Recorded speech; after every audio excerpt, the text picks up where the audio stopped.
Hey everybody, this is Brian. Welcome to our 98th Qt tutorial. We're going to continue our conversation on DLLs. Make other in a Qt console application, and we'll call this lib tester. We're going to use that library we created in our last tutorial. Throw it in the usual location here. Next. Now you notice how I have two projects open. Probably some of you have done this before and some of you haven't. You can have multiple projects open in Qt Creator at the same time. Notice this is in bold, lib tester. That means it's our default or our active project. You can switch that just by clicking something else and setting active project.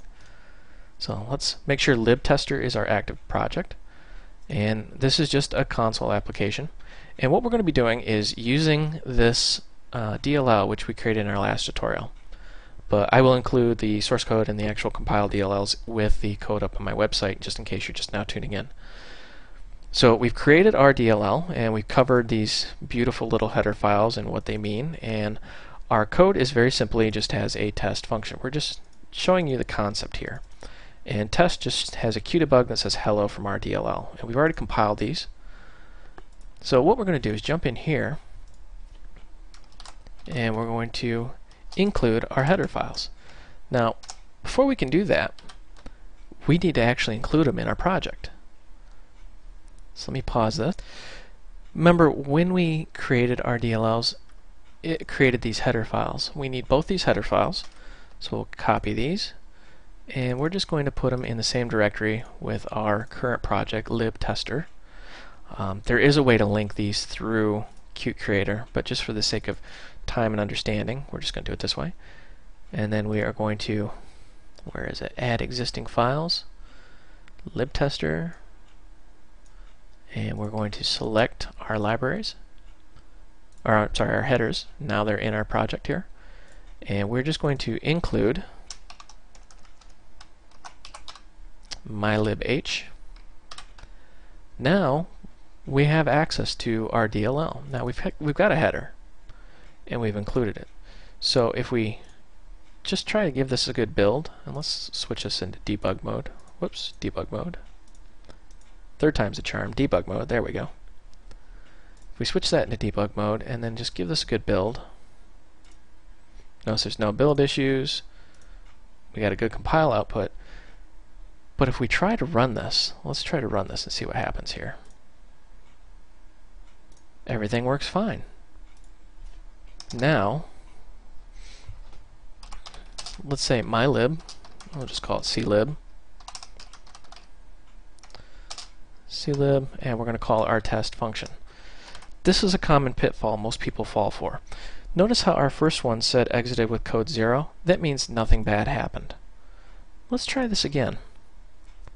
And notice how there is a whole bunch of undefined reference to, and then there's these weird symbols. What could these possibly mean? You see how it says exit 1 for status? Well, what that means is it's missing that DLL. It can't find the internal symbols for that DLL. So you need to take the DLL and put it in a place where your application can find it. So let's just back up here, go here, debug, because we're in debug mode, we want the debug DLL. And here's our lib tester. There we go. And let's just jump back out here, get our release version of that.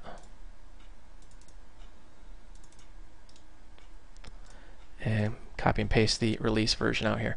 We're doing this because this is where the actual exe is going to be created and launched from. So if the DLL is there, it'll be able to find it. So let's try this again. Did not like that. What did we do wrong here? Oh yes, we forgot to actually include it.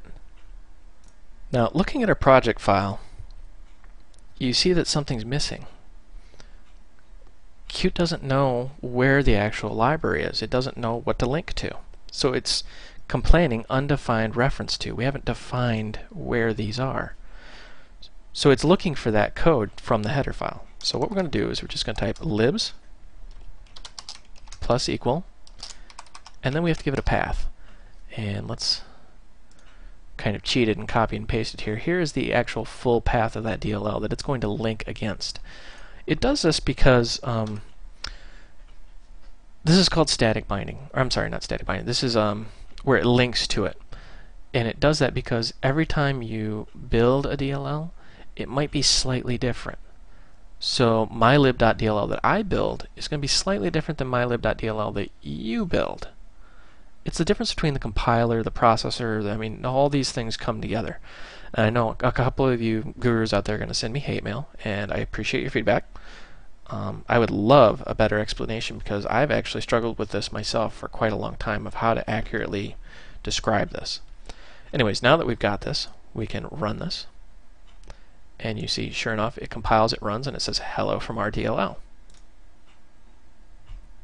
Let's jump back into the code here, and let's really explain what's going on here.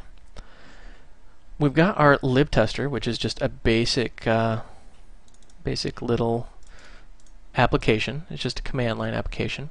And inside there, we're telling it libs plus equal, and we're giving it the path of the library. We've also given it the headers to the library, so we know what to expect. And of course, we need to know the exports of that library too. Now in our application, we're just including mylib.h, which we created down here when we made our actual DLL. And then we're creating an instance of our class and calling test. If any one of those little things don't line up, you're going to get a compiler error, and you get all sorts of linker errors, and it'll complain and grunt and groan, and you'll have all sorts of little gremlins in your program, and it just flat out won't run. And if it does, it won't run for long, and it won't run very well. So you need to always check that all these things line up. But that, in a short version, is how you use a DLL. This is Brian. Thank you for watching. I hope you found this tutorial educational and entertaining.